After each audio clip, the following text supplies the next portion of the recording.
حضرت یعلا بن مرہ کی ایک کہانی سنیے۔ فرماتے غزوے سے ہم واپس آ رہے تھے، راستے میں پڑاؤ ہوا تو حضور ایک درخت کے نیچے استراحت فرمانے کے لیے لیٹ گئے، اور میری ڈیوٹی یہ تھی کہ میں تلوار لے کے حضور کا پہرا دوں۔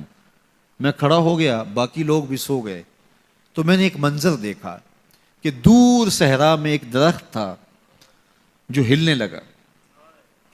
تھوڑی دیر کے بعد وہ اپنی جڑوں سمیت باہر آیا اور اپنے آپ کو گھسیٹتا ہوا میرے برابر آ کے کھڑا نہیں ہو جاتا۔ تھوڑی دیر کے بعد وہ واپس وہاں جاتا ہے اور جہاں سے اکھڑا تھا وہاں جا کے دوبارہ نصب ہو جاتا ہے۔ میرے لیے بڑے اچنبھے کی بات تھی، لیکن میرے پاس کوئی تھا ہی نہیں کہ جس سے میں بات کر سکوں۔ حضور تھے تو استراحت فرما رہے تھے اور میں حضور کے آرام میں خلل نہیں ڈالنا چاہتا تھا۔ خیر حضور بیدار ہوئے تو میں نے سلام عرض کرنے کے بعد جو پہلی بات کہی وہ یہی تھی۔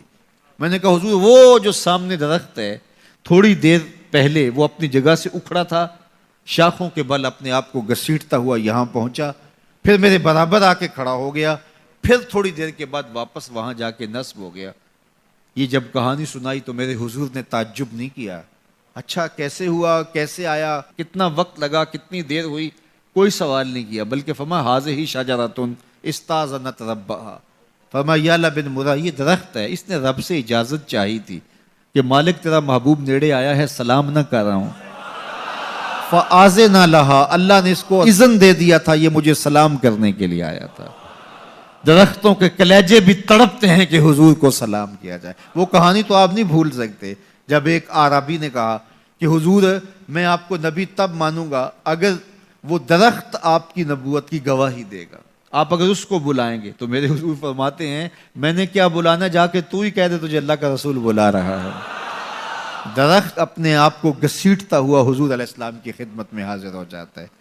درخت مان رہے ہیں، چاند کا کلیجہ شک ہو رہا ہے، پتھر کلمے بول رہے ہیں، حضور کے عشق میں کائنات کے ایک ایک ذرے کا دل دھڑک رہا ہے۔ وہ کیا کسی نے کہا تھا، زمین جل رہی ہے، آسمان جل رہا ہے، محبت میں سارا جہاں جل رہا ہے۔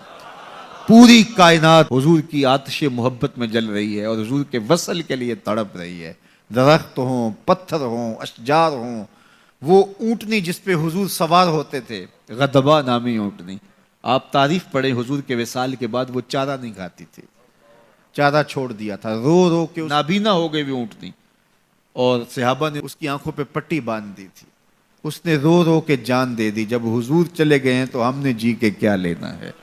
آپ نے محبت کی لوگ داستانیں سنی ہوں گی، محبوں نے محبوبوں کے لیے کیا کچھ کیا، نہریں کھودیں، تکلیفیں سہی، اذیتوں سے گزرے، سولیوں پہ چڑھ گئے، لیکن آپ نے آج تک ایسا منظر نہیں دیکھا ہوگا کہ محبوب نے لب پھینکا ہو اور محب نے اپنے ہاتھوں پہ لے کے چہرے پہ مل لیا ہو۔ محبوب کے وضو کے پانی کو زمین پہ نہیں گرنے دیتے۔ عروہ بن مسعود صلح حدیبیہ کے موقع پر واپس جب گیا تو اس نے قریش مکہ کو جا کے کہا میں تمہاری جانب سے سفیر بن کے بڑے بڑے بادشاہوں کے درباروں میں گیا ہوں، واللہ اصحاب محمد کو جو میں نے محمد صلی اللہ علیہ وسلم کی تعظیم کرتے ہوئے دیکھا ہے، واللہ آج تک کسی بادشاہ کی بھی وہ تعظیم ہوتے ہوئے نہیں دیکھی۔ اور جو ان کا لعاب زمین پہ نہیں گرنے دیتے، ان کے وضو کا پانی نہیں زمین پہ گرنے دیتے، وہ ان کا خون کیسے گرنے دیں گے؟ تو جنگ کا ارادہ ترک کر دو۔ تاریخ بتاتی ہے صلح حدیبیہ کے بعد سیدھا فتح مکہ ہوا ہے، قریش کے ساتھ پھر کوئی جنگ نہیں ہوئی، اس لیے کہ ان کے دلوں پر ایک رعب بیٹھ گیا تھا۔ جب امت نبی کی تعظیم اور تکریم بجا لاتی ہے تو بتائیے کہ پھر اس امت کو تسخیر کیا جا سکتا ہے؟ وہ ناقابل تسخیر۔ جب امت اپنے نبی کی تعظیم نہ کر سکے تو پھر اس کو جس طرح چاہو جو ہے وہ مسخر کر لو، وہ ایک بوسہ ہوتا ہے، اس کے علاوہ کچھ نہیں ہوتا۔